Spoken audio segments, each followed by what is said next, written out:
नमस्कार विद्यार्थी मित्रांनो, स्वागत आहे तुमचं सम्यक तारा अकॅडमीमध्ये। आज आपण भारतीय नागरिक संहिता 2023च्या नुसार बघूयात की पोलीस कोणत्या कलमानुसार कोणालाही अटक करू शकतात। तर विद्यार्थी मित्रांनो, हा व्हिडिओ प्रत्येकासाठी उपयुक्त आहे। सामान्य माणूस, UPSC MPSC तयारी करणारा विद्यार्थी तसेच प्रत्येक एक भारतीय नागरिकासाठी हा व्हिडिओ अतिशय महत्त्वाचा आहे। शेवटपर्यंत बघत राहा आणि जोडलेले राहा।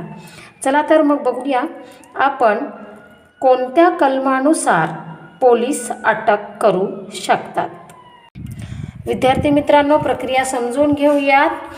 FIR दाखल CRP कलम 154, BNNS कलम 2023 कलम 173, गुन्ह्याची माहिती नोंदविणे या कलमानुसार आपण करू शकतो।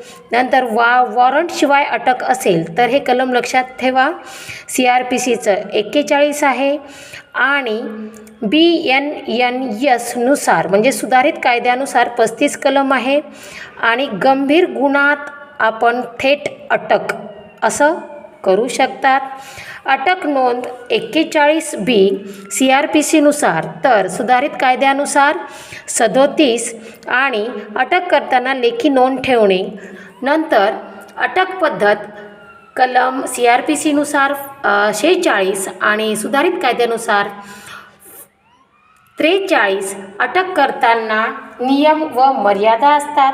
अटकेचे कारण सांगणे हे कलम लक्षात ठेवणं आवश्यक आहे। अटकेचे कारण सांगणे हे पोलिसांना बंधनकारक आहे, कलम CRPC नुसार 50 आणि तसेच सुधारित कायद्यानुसार 48 नुसार म्हणजेच 48 या कलमानुसार हे बंधनकारक आहे।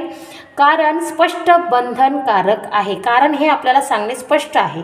ओके, पुढे बघूयात। मग कुटुंबास माहिती देणे, तुम्हाला असं कुणीही अटक करू शकत नाही तर कुटुंबाला माहिती देणे हेही महत्त्वाचं आहे। CRPC कलम 50A नुसार माहिती देणे हे बंधनकारक आहे आणि सुधारित कायद्यानुसार 49 नुसार माहिती देणे हे अतिशय बंधनकारक आहे।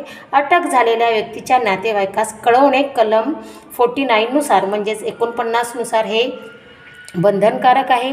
पुढे बघूया वैद्यकीय तपासणी। वैद्यकीय तपासणीसाठी CRPC कलम 54 आहे आणि सुधारित कायद्यानुसार 52 म्हणजेच 52 आहे। वैद्यकीय तपासणी हक्क यानुसार दिलेला आहे। हे पहा, 24 तास न्यायालयासमोर सादर करणे, 24 तासात